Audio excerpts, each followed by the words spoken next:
So, you know, funny story, I had this great exclusive leak from one of our Discord members, shout out Voltarn, who let me know that there were these 2 brand new maps coming out, and I was so excited. I had the inside scoop. I was going to bring you guys this juicy video in the middle of the day today, and I got it, I filmed it, I edited it, I put it together for you guys, I scheduled that thing to go out, and then what does Standing Stone do to me? Well, they decide to go on ahead and just freaking announce the expansion and confirm the map. So this is me complaining about making videos on video games. So now I gotta go throw that video away. I get to make a new one for you guys, but I'm still really excited to talk about it.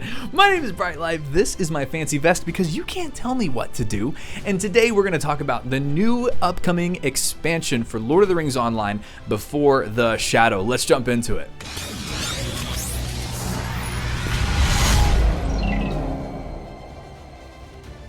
Alright, so this is a super exciting thing because of what this expansion brings to the culture of the game going forward. We're going to walk through the expansion notes, we're going to look into the maps, we're going to take some deep lore dives on that, and then I want to talk about what I want this brand new levels 1 to 30 zone to be. But first of all, I just got to say, this poster that they have is incredible. I am loving this. Anything with the Nazgul being front and center makes me excited, makes me feel like I'm kind of going back to Shadows of Angmar days, and so I'm really excited. Now, first of all, Lord of the Rings Online is calling this a mini expansion. This is not a full-fledged expansion. It's just going to bring 2 new zones, but it's going to be focusing on the levels 1 to 30 experience in the areas of Swanfleet and Cardolan. And I'm really excited about this story because it says we are going to be going there as Boromir makes his way north to Rivendell ahead of the meeting of what will eventually become the Fellowship of the Ring, while the Nazgul search for Baggins in the peaceful land of the Shire.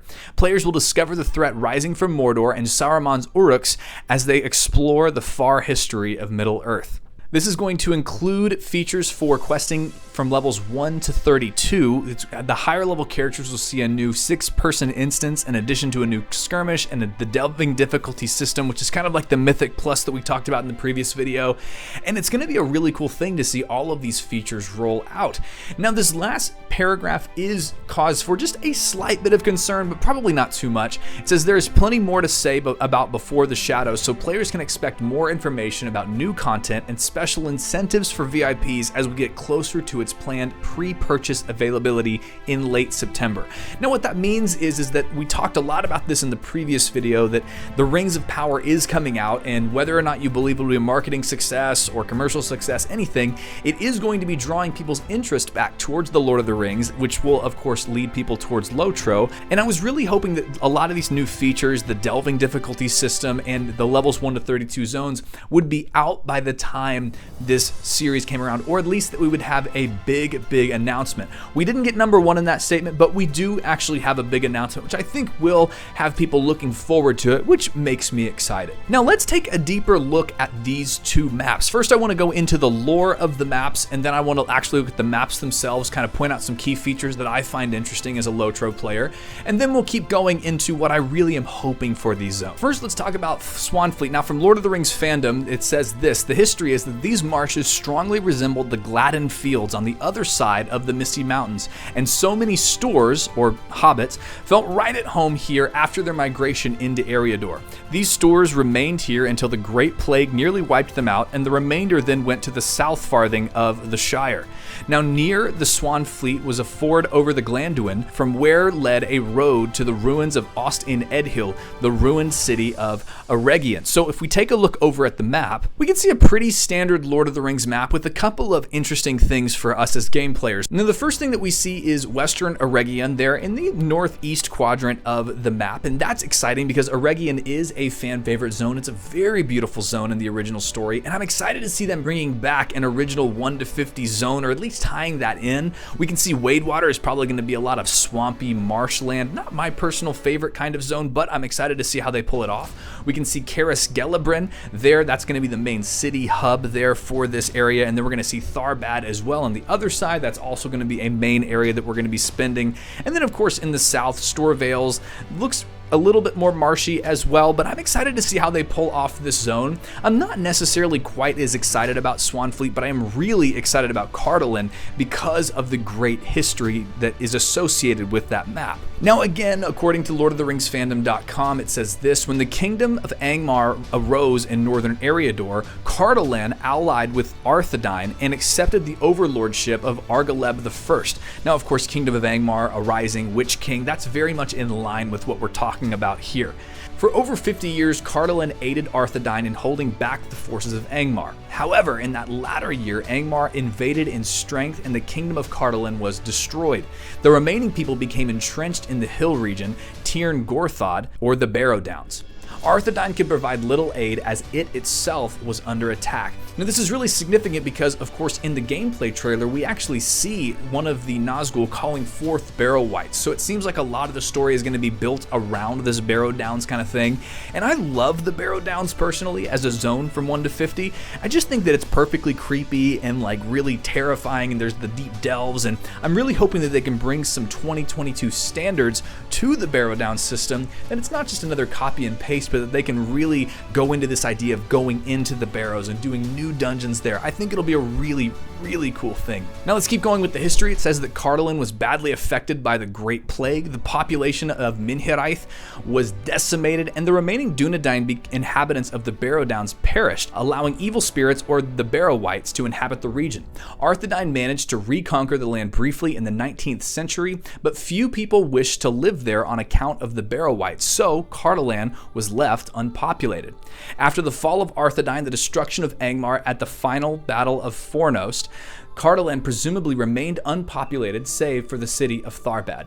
This was abandoned and fell into ruin in the great floods following the fell winter, and only long after this was the land resettled with the re-establishment of the Northern Kingdom under King Aragorn II Elisar at the end of the Third Age.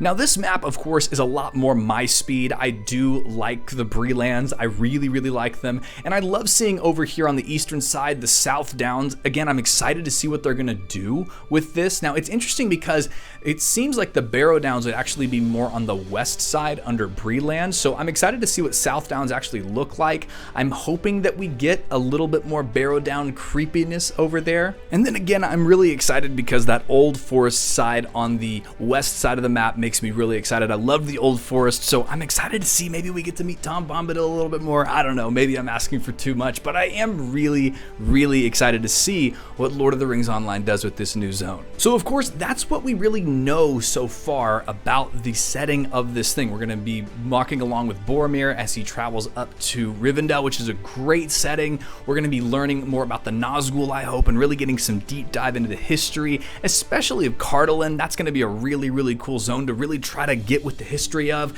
but I'll definitely be bringing more updates to you as this gets closer. But I do want to talk just really quickly about what I hope this levels 1 to 32 zone actually is. Now, the big thing that I'm really worried about in this one is the Yonder Shire update, which came out a while ago, which added a new zone to level through in the Shire experience. Now, for a lot of you that have played this game a lot and have been really following this game, you knew about Yonder Shire, you knew where to go because you read the press releases and you heard all that stuff.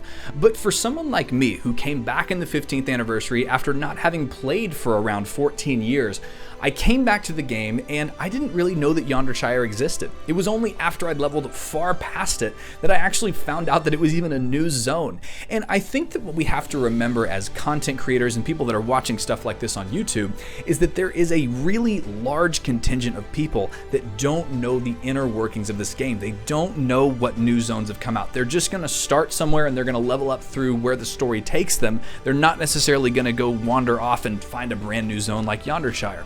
What I'm really hoping with this update is that Lord of the Rings Online doesn't just slap in another couple zones and just kind of leave them there. That's really what I'm hoping. What I'm really hoping for this is that Lord of the Rings Online goes a step above, that they actually give you the opportunity not only to level through this 1 to 32 zone, but actually start in this 1 to 32 zone.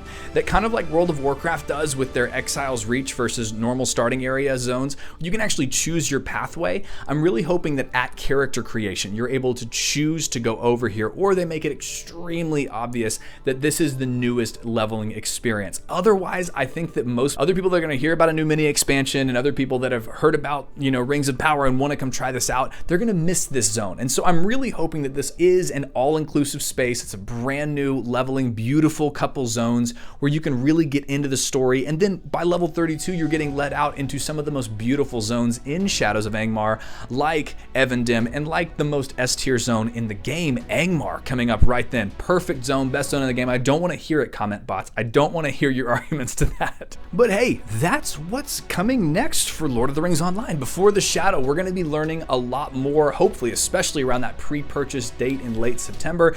I'm excited to continue to bring you new updates about this. So if you want to stay in the know of what's going on, please definitely hit that subscribe button below. Hit that like button to tell the algorithm gods that more people should see this video. But I want to hear your thoughts. Are you excited about this new announcement? Is this enough for you to get excited? Is it a little too late for you? Where are you at when it comes to Before the Shadow? Friends, really quickly, I just want to say a huge shout out to our patrons. They make our channel survive and thrive. If you'd like to be a part of helping this channel thrive and survive, you can actually tap the link below to go to our Patreon. You can support from as little as $3 a month. If you could throw that my way, it would really be a huge encouragement. But friends, the last two things, as always, that I say are the most important parts of my videos. It's that you're more loved than you know and so much more valuable than you realize. I hope that you have an incredible day, and I will see you in the next one.